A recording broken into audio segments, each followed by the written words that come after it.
All right, hey, what's happening, folks? Today we're going through my full combat loadout. I say combat, I'm not operational anymore. I was a door kicker before in 2nd Ranger Battalion, and now I'm just a civilian LARPing my way through the internet.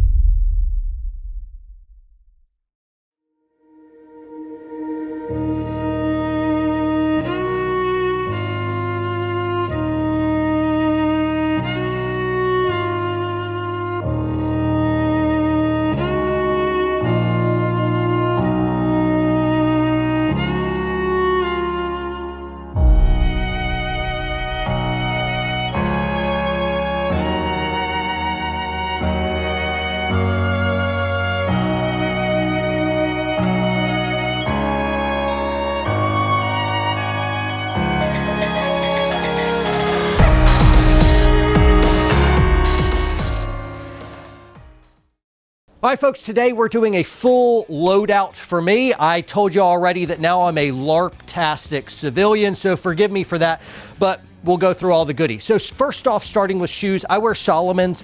I like these because they are waterproof, they're extremely comfortable, they're grippy. The downside to SALOMONs is I seem to go through them very quick, and they're pretty expensive. These cost like 150 bucks, and I have to replace them like every 4 to 5 months, and that's just...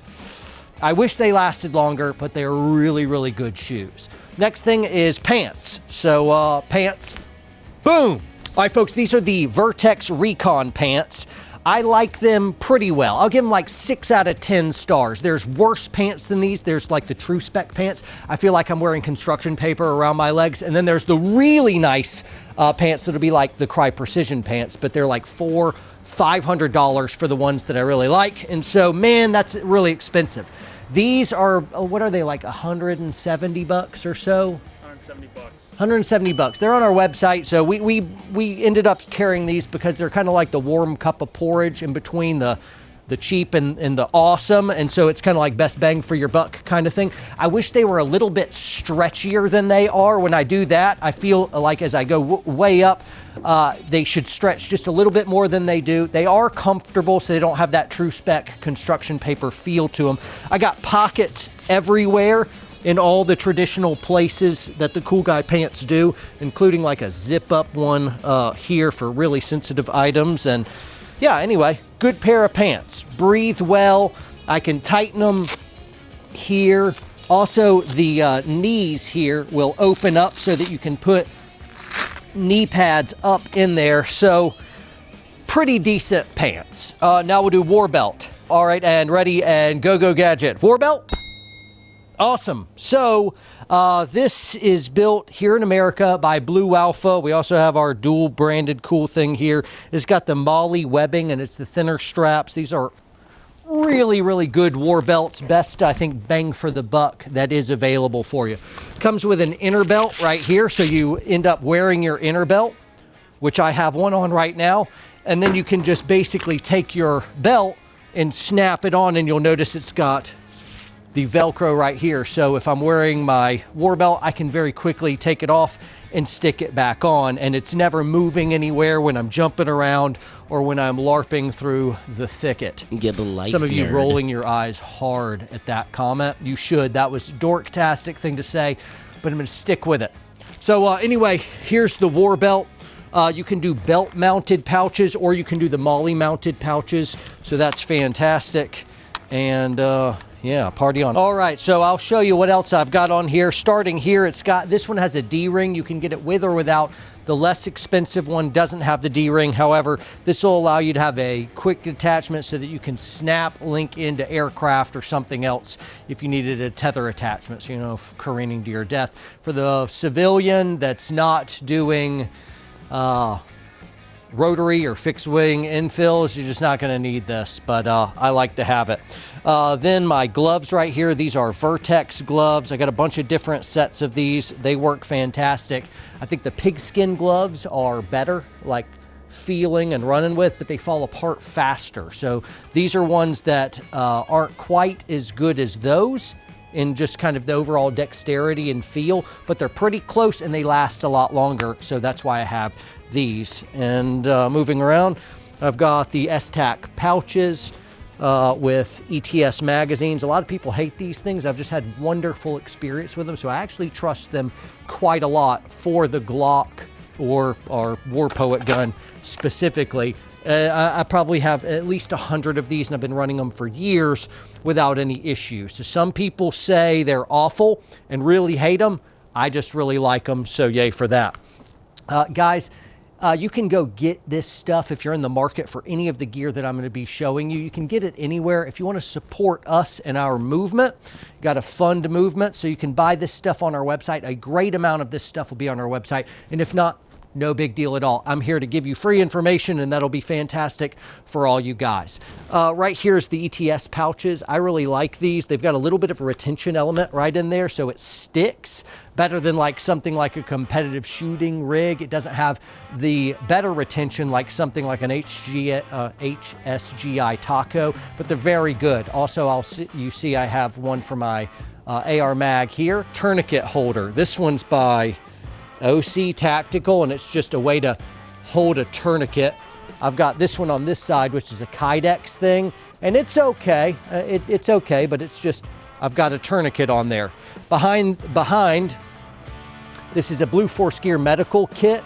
If I grab this draw handle from here or on the other side here, this medical kit will pop out, and I've got almost a full IFAK in here, so pretty incredible. Then there's a Blue Force Gear dump pouch. So if I pull this out, a little dump pouch right here. Then moving along, this is our SHIVWORKS punch dagger. So pretty cool. If guns go down, you go to your primary goes down. Here's your secondary, and here's your tertiary right there. And so a punch dagger can solve some problems for sure. So that should tap. Oh, no, we got holster. So I use a tier 1 holster for appendix draw. They're really good. I like them. This is their out of the waistband holster. It's got a retention band here that's released by a button. It's not completely dissimilar for like a SAFARILAND ALS. This is a SAFARILAND ALS. These are pretty good. You can see that it's mounted on the QLS and UBL by SAFARILAND and on a SAFARILAND drop leg holster as well. I like the general setup. Here's one by SAFARILAND, and this has got a hood that protects my red dot sight from the elements. And so pretty cool there, but it locks in place so you can't get it unless you have the button retention, and then you can be able to go back in. So really like this setup a lot. But now it's time to switch out of trendy multicam black and go into something that would actually work in an operating environment like this.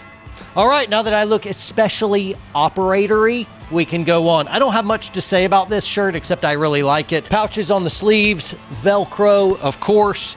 You can get combat shirts a couple different ways. One is this sweat smart technology kind of fabric. So when you're wearing body armor on top of this, man, it's really nice. If it's very cold out, this is probably not a good idea. So you can get kind of the full shirt or the cool guy, I don't know, special performance fabric shirts. Either way, I'm rocking this today. Now it's time for body armor, right? Awesome. Very good. This is my favorite carrier. It's got all the detaching replaceable placards and back panels, and also different cummerbund options as well. So if you wanted to have MOLLE kit on the side, or you wanted to run more sterile straps right here for heightened breathability, you're able to do that. In this is the MAXIMUS placard. All this stuff links down below if you guys care to partake. I won't go through what's in it quite as much, just the fact that you can carry stuff here. In this other one, I know I have a pack of Skittles. I'm totally eating those Skittles later. And then one of these Blue Force Gear, I think they're Marco kits, but it allows these little tiny chem lights to be able to be dropped about. So it's a good way to just mark stuff. I just said I wasn't going to go completely through it. Now I'm going through it. A little flashlight, radio, mags, a PTT, a little GPS, hydration. With the radios, I had to switch to a civilian option. I'm not getting cool guy stuff with multi-channel frequency hop stuff issued to me. So now I am in the lame Baofeng kind of thing. I have the battery detached because it kept accidentally turning on for a while, but especially when we run like our intro to long range patrol classes, all the students will have these and we'll get on a shared frequency and we can be able to talk back and forth.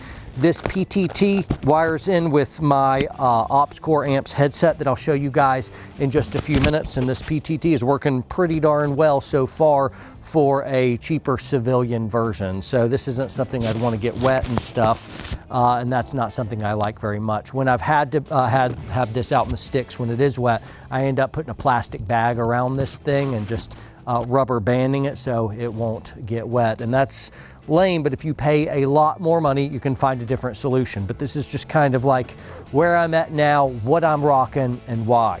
Hydration, you absolutely need hydration. I've made fun of a lot of dudes who will just kit out, just wearing like tiny steel, super heavy plates and have like 30 mags and they don't have any snacks or water.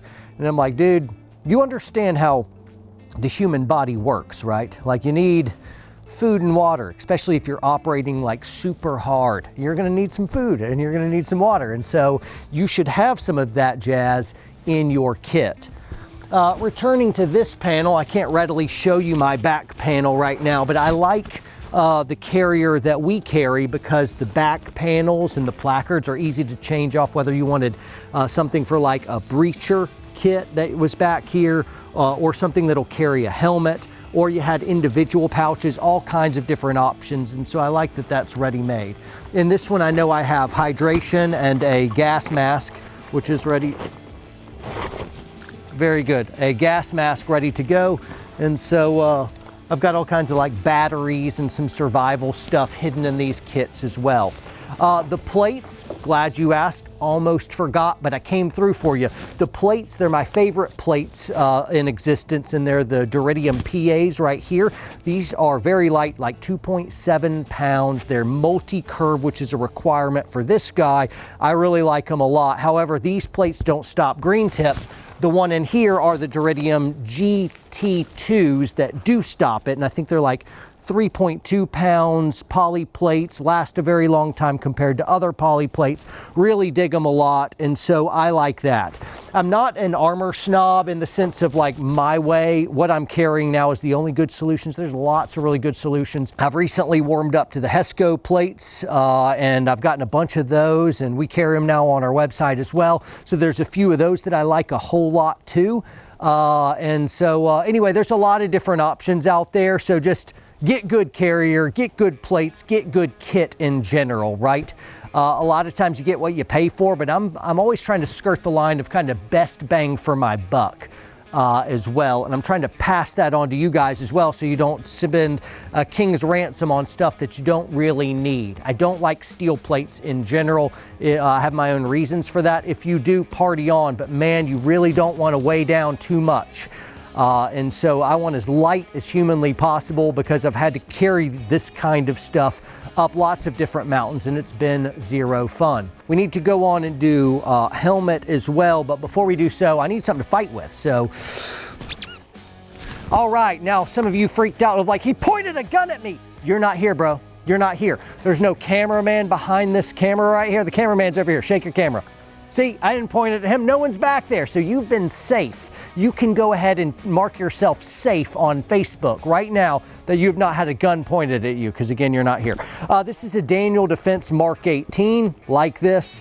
This B.E. Myers MOLLE, a fantastic infrared laser. Silencer by Daniel Defense. It's a Wave, a Surefire Scout light that is too small and needs to be replaced by a bigger Surefire light, but it's a good one. This is a Holosun optic with a Unity fast mount on top for a 2.26 rise. That's cute. That's like a penthouse apartment up here, and a 3x magnifier by Aimpoint, which can pop up into place and then down. Then the sling is a Warrior Poet one, and voila, magic buckle, and it's bungee action, which makes me super happy. Last thing, helmet. All right, this is a awesome setup. I really like my helmet. My iPro is nothing to write home about. I can't find my good ESS or gargoyles right now, and so I just grabbed these out of a bin. So nothing fancy with the helmet.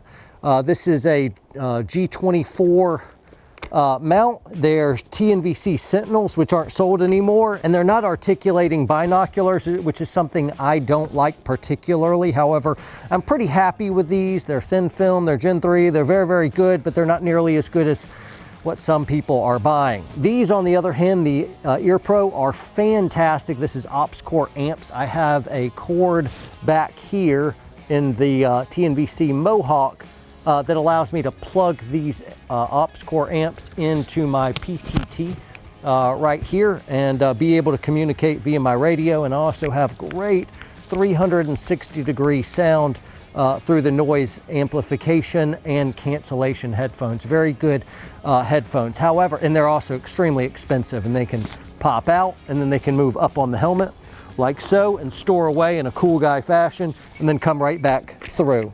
They also come with some inner ear, like earbuds, which transmit the sound incredibly well. When I put on double ear protection, those inserts and these, and they're on, it's like, it's just completely normal life. It's quite astounding that I could have two sets of Ear Pro, and it's the ones that come with these. I think it's an upcharge. And when you're gonna buy anything from here up, it's gonna be wildly expensive, and all I can say is, I'm sorry, bro, that sucks. It's all just very expensive. I had a set of these that I've been using for at least a year and a half, maybe 2 years, and they just went out on me. Reached out to OpsCore and they immediately sent me a replacement, so that's good. I don't like that they broke in the first place.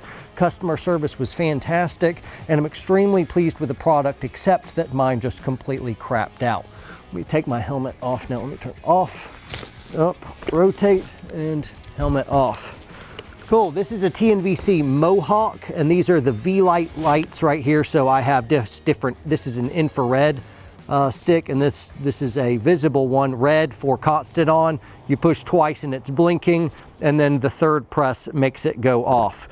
Then little various pouches. This is great luminescent tape, so if I was moving through the woods or any darkness of people behind me following me, I'm on point or something, they'll be able to see me easily. Take it off if that doesn't fit your operation. Inside of this, like I said before, this is the TNVC MOWHAWK. Really like this, it just velcros on. Inside here are a bunch of batteries, and I also have a couple counterweights in there to help offset the weight of my nods on the front. Surefire scout light right here, and this one I can toggle between white light or infrared. If I want to be able to search something or I want to put the infrared on, it is amazing. It's just like when you're under nods and you turn the IR light on here, it's just like daytime. It's like the illuminator on the mall. It's just fantastic. So really like this helmet a lot. I've upgraded the pads on the inside, and I forgot what they're called. But it really made a difference to upgrade that. So yeah, fantastic. I think that's everything. All right, guys, so this is my combat setup. So whether you're a LARPing civilian preparing for the upcoming tyrannical no step on snake MOLLE on Lobby Boogaloo, or your law enforcement or your military, all this kit is extremely good or pretty good bang for your buck stuff. So I feel very safe recommending any of the stuff. That's why I wear it. That's why I rock it. If I find a better bang for a buck, I reserve the right to upgrade as new equipment comes out in the future. But guys, thanks so much for stopping in. Make sure you like the video, helps us out. Share the video, because big tech isn't helping us grow. Toggle notifications bell to all and subscribe to the channel. Appreciate that. And guys, train hard, train smart. Appreciate you. See ya.